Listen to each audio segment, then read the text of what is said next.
Hey, welcome to EPN. My name is Victor Lucas, and we bring you the latest in everything cool every single day directly from my basement. Today's rundown is dedicated to anybody that stops Harrison Ford from getting into another airplane. I think that's enough flying for you, Mr. Ford. You're my hero. I love you. You should do what you want to do, but too many mishaps, too many mistakes and slip-ups that could be potentially hazardous and awful in airplanes for you. So please don't fly anymore, sir. Please. All right, let's get started with your rundown. I am awaited in Valhalla, and so is the next Assassin's Creed game. Ubisoft has released the first trailer for Assassin's Creed Valhalla, the first next-gen entry in the franchise. Players take the role of a fierce Viking warrior named Eivor, who joins the Assassin's Guild during the bloody Norse invasion of England during the 9th century. Odin is with us! Eivor is a male in the trailer, but developer Ubisoft Montreal says players will be able to choose between a male or female version of the character in the actual game, and also customize their hair, tattoos, clothing, war paint, and gear. That's not the only thing you'll be able to customize. Valhalla promises to be more open-ended than the previous Assassin's Creed games, with the outcome of the story changed depending on your dialogue choices, political alliances, and combat decisions. Speaking of combat, it's been revamped, and players now have the ability to dual-wield weapons.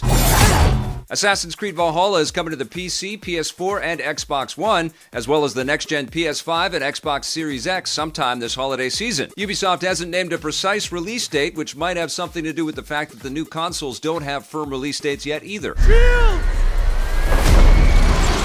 Just checked out the trailer just before we started rolling on the rundown, and it is beautiful. They certainly did a great job with the CG cutscene stuff. It's not gameplay, but we get a sense of the look and the feel of the game, and it's definitely inviting. Looks like it's going to be exciting and thrilling, which is stuff that we kind of expect out of an Assassin's Creed game. A kind of interesting territory that they're entering into Norse mythology and Norse history. The Vikings are phenomenal. Of course, there's a super hugely popular Vikings TV show, and God of War had Norse mythology, so it may feel less out of the blue and, like surprising to dive into this. But what we have seen with Assassin's Creed Origins and with Assassin's Creed Odyssey is a real attempt to kind of give you lots of diversity in the gameplay and lots of missions that branch off into lots of other different cool events. And the structure has really grown and become a lot more RPG-like.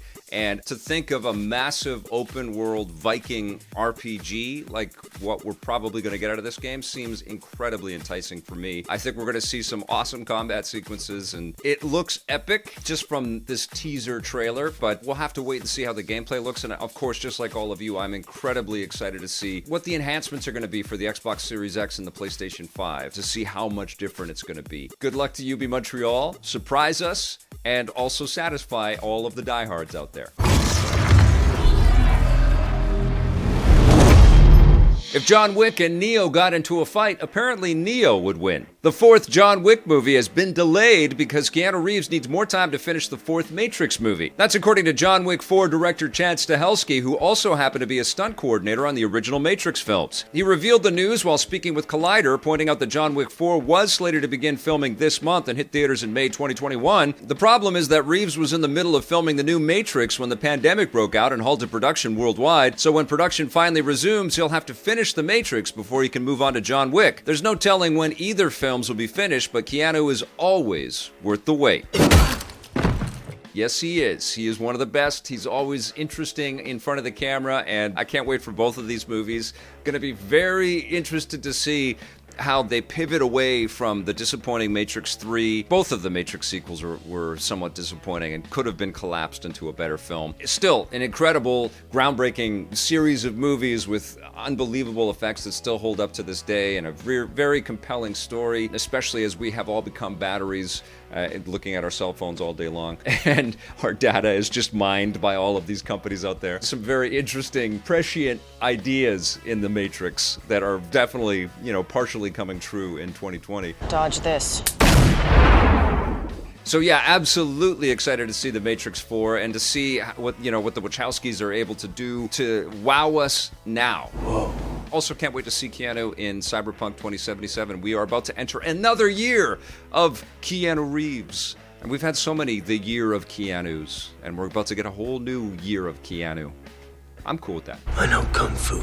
The drama between Universal Pictures and AMC theaters continues, and here's the latest gossip. Universal is still planning to release new movies in theaters and on demand at the same time. Speaking with investors, Universal CEO Jeff Shell says that going forward, premium video on demand will be part of their theatrical release strategy, adding that it's not a replacement but a complementary element. That sounds like Universal is planning to tie in some kind of digital rental service with movies when they're released in theaters. You don't have to be just one thing. If you're not caught up on the drama, it all began when Universal released Trolls World Tour online, earning more money than it would have in theaters. This prompted the studio to claim that they would continue releasing movies on demand and in theaters at the same time, even after theaters reopened, which didn't sit well with AMC. Theaters typically demand a 3-month exclusivity window, so to strike back, AMC banned all Universal movies from their theaters. All of them. Other big theater chains like Regal have joined them, and just yesterday, Universal issued a statement that appeared to backtrack their initial plans. These new comments from CEO Jeff Shell seem to backtrack the backtrack, so we'll have to wait and see how theaters respond. You know, it's kind of crazy that against the backdrop of this pandemic, this inevitable duel is taking place in such a public way. In addition to Regal and AMC, the Odeon theater chain in the UK is also refusing to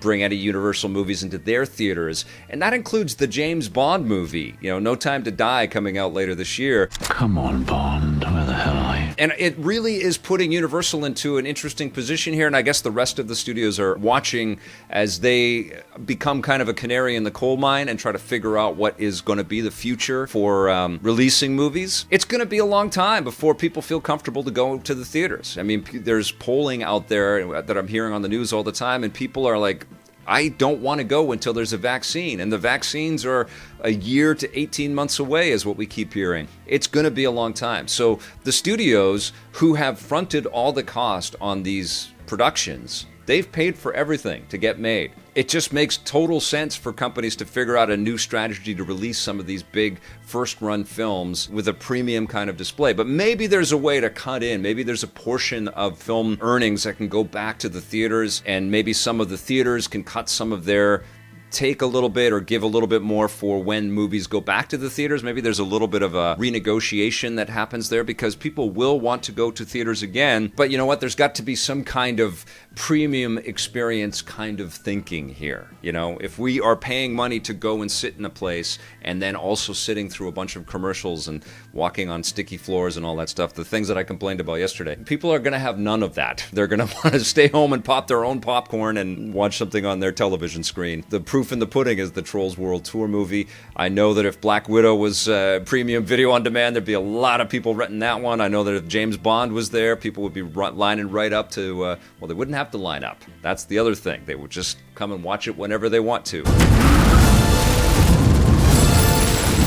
It looks like Marvel and Disney are turning a blind eye to the Hell's Kitchen Defenders. Daredevil star Charlie Cox says that we've seen the last of his version of the blind superhero. When asked by comicbook.com about the rumors that Daredevil will appear in the next Spider-Man movie, Cox responded that he hasn't heard anything about it, so if Daredevil does appear in the new film, it won't be his version of Daredevil. This seems to indicate that Disney and Marvel have abandoned the Defenders heroes they created with Netflix, which, along with Daredevil, includes Jessica Jones, Luke Cage, Iron Fist, and the Punisher. We can guess that if those characters do appear in the shared MCU, they will all likely be played by other actors and almost certainly won't be part of the same continuity. No. This wouldn't be the first time Marvel has started fresh before bringing characters into the MCU, and they'll probably do it again when the X-Men and Fantastic Four join the fight.